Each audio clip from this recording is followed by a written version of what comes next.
খালি কথায় কথায় জয় শ্রীরাম বলবে। আমি বলেছি যে কেন বলিস না, তারা আমার ছেলেটাকে পর্যন্ত খিস্তি খেয়ে মেরেছে বলেছিল বলে, সেই জন্য আমাকে এরকম করে টর্চার। জয় শ্রীরাম না বলায় বাদাম জমিতে ফেলে গৃহবধূকে শ্লীলতাহানি মারধর করার অভিযোগ বিজেপি কর্মীর বিরুদ্ধে। অভিযোগ অস্বীকার বিজেপির। এই ঘটনা এলাকায় ব্যাপক চাঞ্চল্য ছড়ায়। তৃণমূল করার অপরাধে এক গৃহবধূকে বাড়ি থেকে চুলের মুঠি ধরে টেনে নিয়ে গিয়ে জমিতে ফেলে ব্যাপক মারধরের পাশাপাশি শ্লীলতাহানি করার অভিযোগ উঠল ৩ জন বিজেপি কর্মীর বিরুদ্ধে।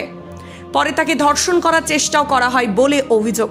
অভিযুক্তরা সকলেই বিজেপির স্থানীয় নেতা ও কর্মী বলেই দাবি নিগৃহীতা ও তার পরিবারের লোকজনের। এই ঘটনায় ওই গৃহবধূ ও তার স্বামী থানায় অভিযোগ করেছেন। আর অভিযোগের ভিত্তিতে পুলিশ অভিযুক্ত ৩ বিজেপি কর্মীকে রাতে গ্রেপ্তারও করে। ঘটনাটি ঘটেছে পুরসুরা চিলাডিঙ্গি এলাকায়। যদিও বিজেপির পক্ষ থেকে গোটা ঘটনার কথা অস্বীকার করা হয়েছে। বলা হয়েছে এই ধরনের কোনো ঘটনাই ঘটেনি, তৃণমূল চক্রান্ত করে ফাঁসাচ্ছে। পুলিশ সূত্রে খবর, ধৃতদের নাম শুভজিৎ মালিক, প্রসেনজিৎ মালিক ও হরে কৃষ্ণ মালিক।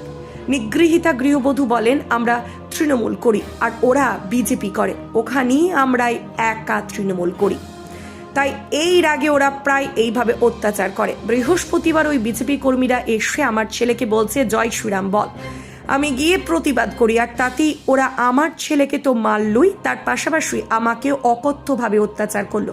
কাপড় পোশাক ছিঁড়ে দিল, সামনেই বাদাম জমি, সেখানেই ফেলে আমাকে অত্যাচার করে ওরা। আমি ওদের শাস্তি চাই। এ বিষয়ে আর কি জানা যাচ্ছে বিস্তারিত রইল আপনাদের জন্য নিউজ বাংলাদেশ। কয়েকজন মিলে আপনার রেপটেপ করেছে, শ্লীলতাহানি করেছে, ঠিক আছে, এবং তারা একটা রাজনৈতিক দলের সাথে যুক্ত, বিজেপি নামক। আপনারা বুঝতে পারছেন তাদের চরিত্রটা কীরকম, এটাই বলবো। এবার পুলিশের মতো যাতে ব্যবস্থা নেয় সেটাই আমাদের অনুরোধ রইল, তাছাড়া আর কিছু নাই।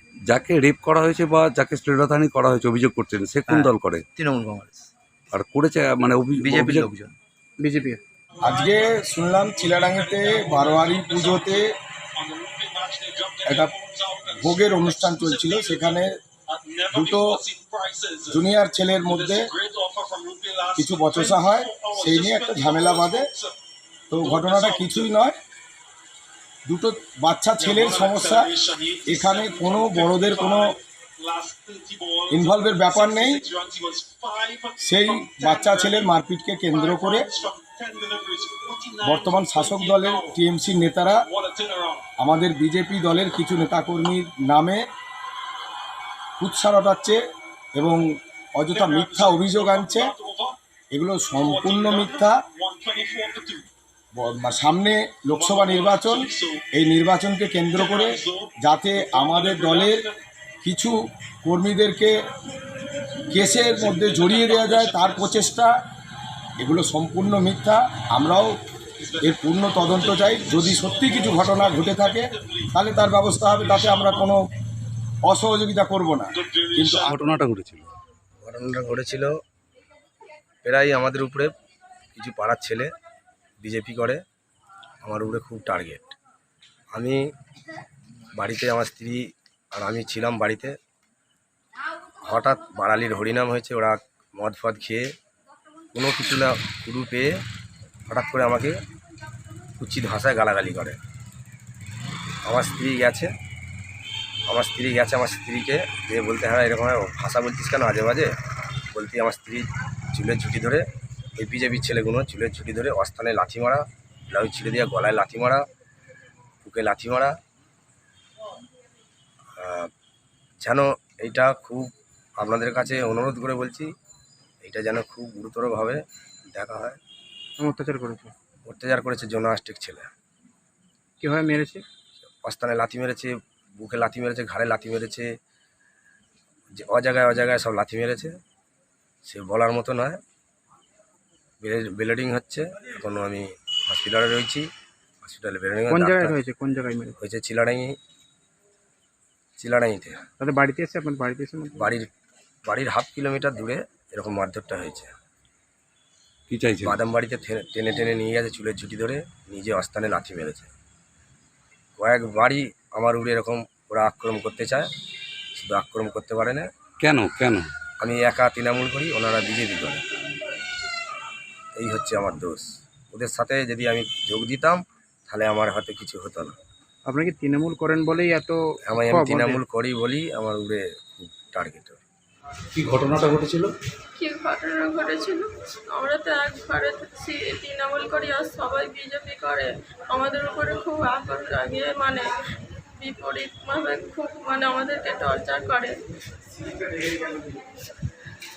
খালি কথায় কথায় জয় শ্রীরাম বলবে। আমি বলেছিল যে কেন বলিস না তোরা, আমার ছেলেটাকে পর্যন্ত খিস্তি খেয়ে পেরেছে বলেছিল বলে, সেই জন্য আমাকে এরকম করে টর্চার করেছে, জমিতে ফেলে চুলের মুঠি ধরে রাস্তায় টেনে টেনে ঘর করে জামা ছিঁড়ে দিয়েছে, এইসব ছিঁড়ে দিয়েছে, এইগুলোতে মেরেছে, লাথি মেরেছে, এখানে টর্চার করেছে। কারা করেছে? ওটা কোন রাজনৈতিক দল? বিজেপির। আপনি কি দল করেন? আমি তৃণমূল করি। কি চাইছিলেন? ও শিলাধানী কেস হোক, ও সারা জীবন যেন জেলে থাকে। কতজন ছিল? হ্যাঁ, 4 জন ছিল। হ্যাঁ হ্যাঁ হ্যাঁ, জমিতে ফেলে, বাদাম জমিতে ফেলে মেরেছে? হ্যাঁ, চুলের মুঠি ধরে হর করে টেনে নিয়ে গেছে একবারে। কতজন ছিল? হ্যাঁ, 15-20 জন মতো ছিল, তার মধ্যে 4 জন ওরকম করেছে। কি নাম আপনার? কিভাবে মেরেছে? চুলের মুঠি ধরে লাথি মেরেছে, জামা ছিঁড়ে দিয়েছে, এইগুলো এইখানে অস্থানে লাথি মেরেছে, মানে সেই গলা কেটে দিয়েছে, হাতে করে এইগুলো করেছে, পায়েতে মেরেছে। আপনি যে বলছেন শ্লীলতাহানি করেছে আপনাকে, হ্যাঁ এটা সঠিক? হ্যাঁ। থানায় গেছিলেন? না, যাওয়া হয়নি। যাচ্ছিলাম, পার্টিতে গিয়েছিলাম, যেতে পারছিলাম, মাথা করে গিয়েছিল। ওইখানেতে এক দিদি আমার মাথায় জল ফল দিচ্ছিল, মা অজ্ঞান হয়ে গিয়েছিলাম, ঘাড়ে মেরেছে। থানায় অভিযোগ করতে যাবেন? হ্যাঁ। আমি আরামবাগ লোকসভা কেন্দ্রের প্রার্থী মিতালি বাগ। আমি সমগ্র আরামবাগ লোকসভা কেন্দ্রের বাসীদের কাছে একটাই আবেদন করব, আপনারা আমাকে দুহাত ভরে আশীর্বাদ করুন এবং বিপুল ভোটে জয়লাভ করুন, যেটা মাননীয় মুখ্যমন্ত্রীর হাতকে আমরা শক্ত করে দিল্লির মসনদে দিদিকে যাতে আমরা বসাতে পারি, সেই আশীর্বাদটা আপনারা করবেন।